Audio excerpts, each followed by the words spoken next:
In 1444, in the frozen lands between Wallachia and the Ottoman Empire, a 13-year-old boy crossed the border that separated two worlds. His name was Vlad, son of Dracul the Dracul, and on that day he ceased to be a prince and became a hostage. The entourage taking him did not march in silence. There was laughter. There were musicians. There were flags fluttering in the wind as if this were a celebration. But Vlad knew the truth. His father, Vlad II, had made a deal with Sultan Murad II. A deal sealed not with gold, but with flesh and bone. 2 sons, 2 princes, delivered as a guarantee of loyalty. Riding beside Vlad was Radu, his younger brother, only 5 or 6 years old. Big eyes, frightened but obedient. Vlad looked at him and felt something burn in his chest. It wasn't fear. It was rage. They crossed the Danube. They left behind the dark forests of Wallachia and entered lands where the sun seemed hotter, where voices spoke strange languages, where the smell of spices and incense filled the air. The fortress of Egrigoz awaited them, a dark stone prison erected in the mountains, far from anything Vlad could call home. At the gate, a Turkish officer received them with a smile that didn't reach his eyes. "Welcome, princes of Wallachia. The Sultan expects great things from you." Vlad did not respond. He only observed. He observed the guards. He observed the walls. He observed every detail of that place that would be his prison for the coming years. And as the doors closed behind him, a single question echoed in his mind. Why did my father sell me? Egrigoz was not an ordinary prison. There were no chains. There were no Dara cells. It was a fortress of cold stone where silence weighed more than any iron.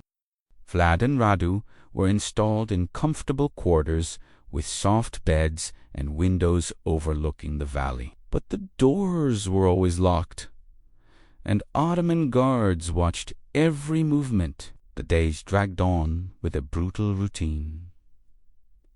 Wake at dawn, Turkish language classes, lessons on the Quran, military training. Vlad learned to ride war horses. He learned to use the scimitar. He learned to read the enemy's movements before they even attacked. And he learned something even more important. He learned to hate. Radu, on the other hand, adapted. His beauty drew attention. His docile temperament pleased the teachers. He smiled when ordered to smile. He bowed when ordered to bow. And gradually, Radu began to be treated not as a hostage, but as a favorite. Vlad saw all of this, and the hatred grew. One afternoon, during training, Vlad missed a strike. His instructor, a Janissary veteran with deep scars, knocked him to the ground with a single movement. The wooden sword pressed against Vlad's throat. "You fight like a peasant," said the Janissary in Turkish. "Without discipline, without control, only rage." Vlad spat on the ground. "Rage is all I have," the Janissary smiled. And for the first time, Vlad saw something that wasn't contempt. It was respect. Then learned to use it. And Vlad learned. He learned to transform rage into focus. He learned to observe, to wait, to calculate. But one thing he never forgot. Those men who taught him were the same ones who kept him prisoner. And one day he would make them pay for it. At night, when Radu slept peacefully, Vlad stayed awake, watching the shadows on the walls, imagining the day he would return home, imagining the day when no one would have power over him anymore. And as the wind howled in the mountains, Vlad made a silent promise, "I will return. And when I return, they will learn what it means to fear a Dracul." Months passed, then years. Vlad grew. His body became strong, his hands calloused. But something inside him remained untouched. The flame of vengeance. Radu, however, followed a different path. Gradually, he began to be seen not as a prisoner, but as a protege of the Sultan. Ottoman princes invited him to banquets. Poets recited verses about his beauty. And there were rumors, whispers through the corridors that Mehmed himself, the Sultan's son, had fallen in love with Radu. Vlad watched all of this with contempt. To him, Radu was no longer a brother. He was a traitor. One night, the two met in the fortress courtyard. The full moon illuminated the ancient stones. Radu was dressed in fine Ottoman clothes, embroidered in gold. Vlad wore the same simple tunic as always. "You should learn to adapt," said Radu, his voice soft. "This doesn't have to be a prison, Vlad. It can be a home." Vlad took a step forward. His eyes were like embers. "Home. You call this home? They give you fine clothes, and you forget who you are.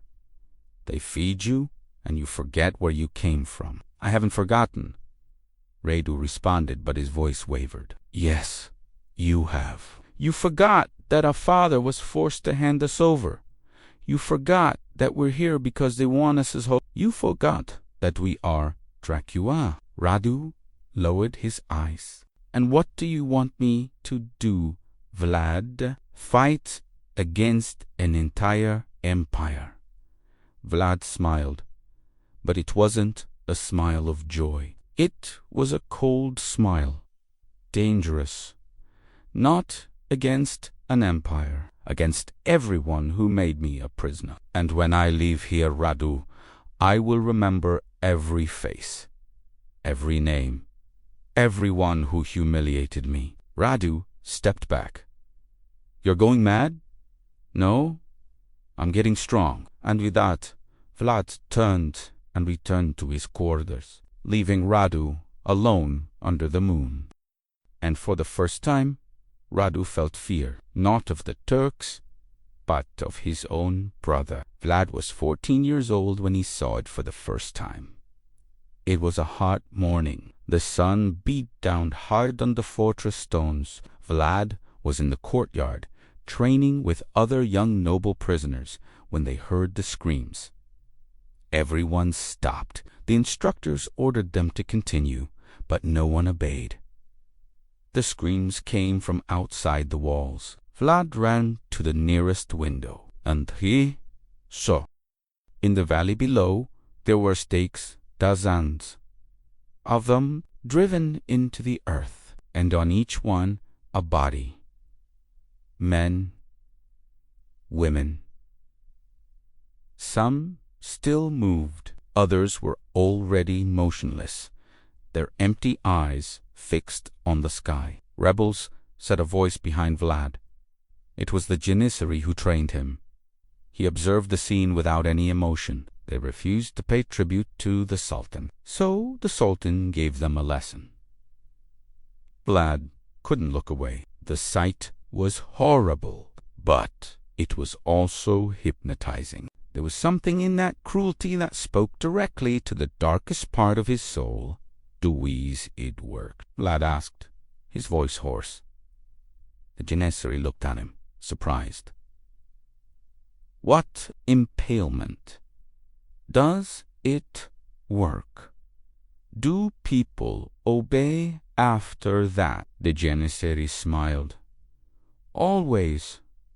Vlad nodded, and in that moment, something changed inside him. He understood. Fear wasn't just an emotion. It was a tool, a weapon, and whoever knew how to use it would have power over anyone. That night, Vlad couldn't sleep. The images of the stakes danced in his mind, and he wondered, what would my father do if I returned like this? What would my enemies do if they saw this? The answer was simple. They would tremble.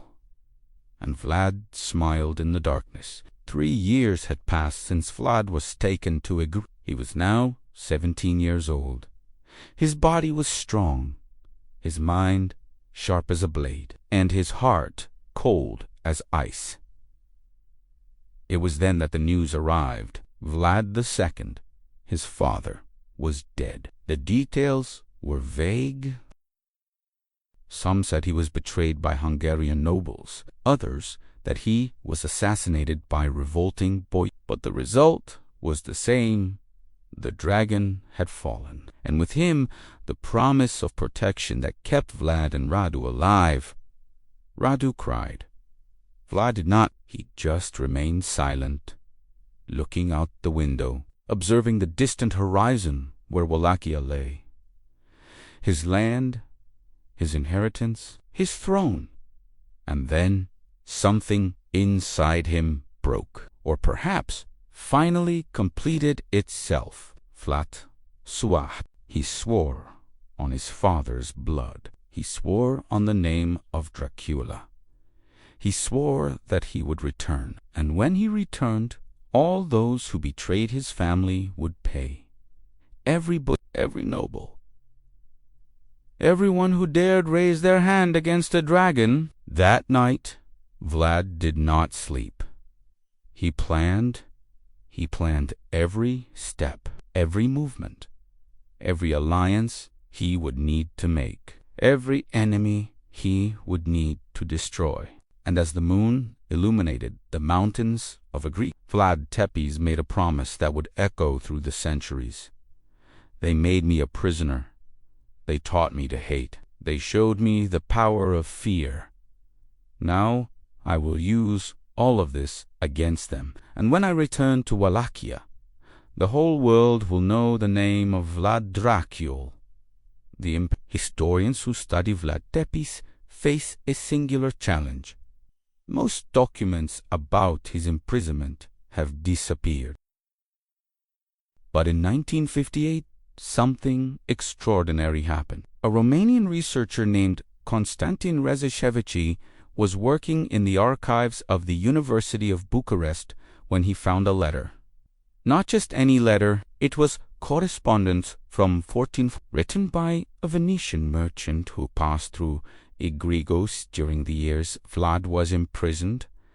The letter had never been published. It was stored among commercial documents, forgotten for centuries, and what it revealed was disturbing. I saw the young Wallachian prince. They call him Vlad. He has eyes that burn like embers. The Turks say he is indomitable, that they whip him almost every week for insubordination. But there is something more. I saw him watching the executions in the courtyard. While others looked away, he did not blink. He just watched, like someone studying. Rezeșevici published the letter in 1960, but the Romanian communist regime censored parts of the text. They didn't want the national hero portrayed as someone fascinated by cruelty from a young age. But the truth was there, written in faded ink. Preserved by chance, Vlad didn't just learn to hate the Turks during his imprisonment. He learned from them. He studied their tactics. He memorized their methods of terror. And when he finally left Egrigoz, he took with him the most dangerous knowledge of all: how to make a man obey through absolute fear. Documents from the Ottoman archive in Istanbul confirmed that Vlad was kept under constant surveillance. Guard reports describe a prisoner of violent nature and uncontrollable temperament. But there is a curious notation made by Sultan Murad II himself in 1447. The eldest son of Dracul possesses leadership qualities. Violent, yes, but intelligent. Keeping him here may be our greatest guarantee, or our greatest mistake. The Sultan was right. It would be his greatest mistake. Because while Radu became a court favorite, while he learned poetry and music, Vlad spent hours in the fortress library. He studied maps. He read about Persian, Mongol, Byzantine military tactics. He learned not only how to fight, but how to destroy an enemy's will before the battle even began. A manuscript discovered in the National Library of France in 2003 reveals something even more disturbing. It is a diary of a young Serbian nobleman who was imprisoned in Egrigoz at the same time as Vlad. An entry from 1446 says, Vlad captures rats and birds. He impales them on small wooden stakes. He says he is practicing. When I asked for what, he just smiled and answered, for when I return home. This document was ignored for decades. Historians considered it too fanciful, but graphological analysis and carbon dating confirm its authenticity. The diary is real, and what it describes is terrifying. Vlad Tepes was preparing to become the Impaler long before anyone gave him that name. In 2018, a discovery changed everything we knew about Vlad's imprisonment. Turkish archaeologists working in the ruins of Egrigoz fortress, which today is just a pile of stones in the Egrigoz region, found something buried under the rubble. It was a sealed metal box. Inside it, documents preserved for more than 500 years. Among them was the testimony of an Orthodox monk named Paisius. He had been the chaplain of Christian prisoners in Egrigoz, and he kept secret records of his conversations with Vlad. The document is fragmented, damaged by time. But what survived is revealing. I spoke with young Vlad in his native language. He confessed to me that he does not sleep. He says that every night he sees his father's face. I asked if he missed him. He replied that he does not. He said he feels rage. Rage for having been abandoned, rage for having been sold like cattle. I asked if he had faith in God. He laughed. He said that God abandoned Wallachia the day his father made the pact with the Sultan. He said that if God does not protect the righteous, then there is no difference between good and evil. There is only the strong and the weak. I was disturbed. This 14-year-old boy no longer believes in anything. I fear what he will become. The monk Paisius was right to fear, because Vlad was not just a rebellious prisoner. He was a prisoner who was transforming. With each day of captivity, with each whipping, with each humiliation, something inside him died, and something new was born. Something cold, calculating, relentless. Researchers from the University of Bucharest analyzed the document and confirmed its authenticity. The ink, the paper, the calligraphy, everything corresponds to the 15th century, and more importantly, the account matches perfectly with what we know of Vlad's character during his years of governance. This was not a ruler who became cruel by accident. It was someone who was systematically broken and rebuilt as a human weapon. But the most explosive discovery came from where no one expected. In 2021, during the cataloging of documents in the Vatican secret archives, an Italian historian named Elena Martelli found a letter dated 1440. It was addressed to Pope Nicholas V, and it was signed by Vlad, the father of Vlad Tepes. The letter had never been answered. It probably wasn't even read by the Pope. But its content is devastating. Your Holiness, I implore your intercession. My sons, Vlad and Radu, are being held hostage by the Sultan. Not by choice, but by necessity. The Ottoman Empire threatened to invade Wallachia. They threatened to massacre my people. I had no choice but to hand them over. But now I received terrible news. They say my eldest son is being brutalized, that they whip him, that they force him to witness atrocities. I fear that when he returns, if he returns, he will no longer be my son. He will be a monster forged by the very Turks who claim to civilize him. I beg your holiness to intercede, to use the influence of the Holy See to demand the return of my sons, because I fear that if they remain too long, we will lose not only the princes of Wallachia, but their very souls. The letter ends with a prophetic phrase. If my son Vlad returns from Turkish captivity transformed into a beast, may God have mercy on us all. God did not have mercy, because less than a year after writing this letter, Vlad Dracul was assassinated, betrayed, killed in the marshes near Baltani by order of John Hunyadi, the Hungarian general who was supposed to be his ally, and his eldest son Marcia was buried alive. When the news reached Egrigoz, Vlad Tepes was 17 years old. Radu cried. Vlad did not.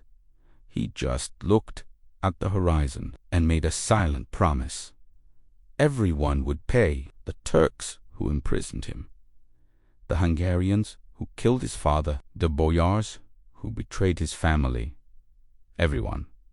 And he would have the rest of his life to ensure that this promise was fulfilled. In 1448, something unexpected happened. Sultan Murad II released Vlad Tepes, not out of kindness nor out of justice, but out of political strategy. Vladislav II, a rival prince from the Danikti family, had taken the throne of Wallachia after the death of Vlad, and Vladislav was an ally of the Hungarians, the same Hungarians who had assassinated Vlad's father. The Sultan saw an opportunity. If Vlad returned to Wallachia and dethroned Vladislav, the region would once again become territory under Ottoman influence.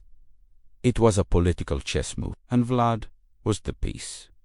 Ottoman documents show that the Sultan provided Vlad with a small army, about 1,000 men, light cavalry, archers, and veteran janissaries, the same elite warriors who had been his jailers. But there was a condition. Vlad would have to swear loyalty to the Sultan. He would have to pay annual tribute. He would have to be a vassal. Vlad accepted. But in his heart, the promise was different. I accept now, I swear now. But one day, when I am strong enough, you will regret having taught me to hate. In October of 14, Vlad Tepes crossed the border of Wallachia for the first time in 4 years. He was 17 years old, and he brought with him not just an army. He brought something much more dangerous. He brought knowledge about how the Ottoman Empire worked, its weaknesses, its tactics, its fears. And he brought an insatiable thirst for vengeance. The battle against Vladislav II was quick and brutal. Vlad took the throne in less than a month, but his reign lasted only 2 months. Vladislav counterattacked. Vlad was forced to flee. But that defeat was not the end. It was just the beginning, because Vlad Tepes had learned the most important lesson of all during his captivity: patience. He waited. He planned. He made alliances. He learned from his mistakes, and 8 years later, in 1456, he returned. This time to stay. There is one last discovery that needs to be revealed. A discovery that completely changes our understanding of who Vlad Tepes was. In 2019, researchers from Istanbul University analyzed medical records from the 15th century Ottoman palace. Among them, they found notes about treatments given to noble prisoners in Egrigoz. An entry from 1445 mentions the young Wallachian prince was treated after escape attempt. Injurious on back, 20 lashes. Injuries on wrists, shackles. Behavior: did not cry, did not beg, just stared while being punished. Guards report fear of the prisoner, 20 lashes on a 14-year-old boy. But there is more. much more. Modern psychological analyses were applied to historical accounts about Vlad. Trauma specialists from the University of Vienna published a study in 2022 proposing a controversial theory. Vlad Tepes was not simply cruel by nature. He was a deeply traumatized man who developed what we today call complex post-traumatic stress disorder. The symptoms match perfectly: constant hypervigilance, inability to trust others, need for absolute control, disproportionate response to perceived threats, and use of violence as a defense mechanism. Vlad was not a monster who was born a monster. He was a boy who was broken, beaten, humiliated, abandoned by his own father, witness to atrocities that no child should see. And when he finally gained power, he used the same methods that his captors used against him. The cycle of violence was complete. But here is the most disturbing truth of all. Vlad Tepes did not invent impalement. He did not invent terror as a political tool. He did not invent systematic cruelty. He learned it all from the Ottoman Empire. And when he returned to Wallachia in 1456, he took with him the lessons of his Turkish masters. The difference? Vlad perfected them.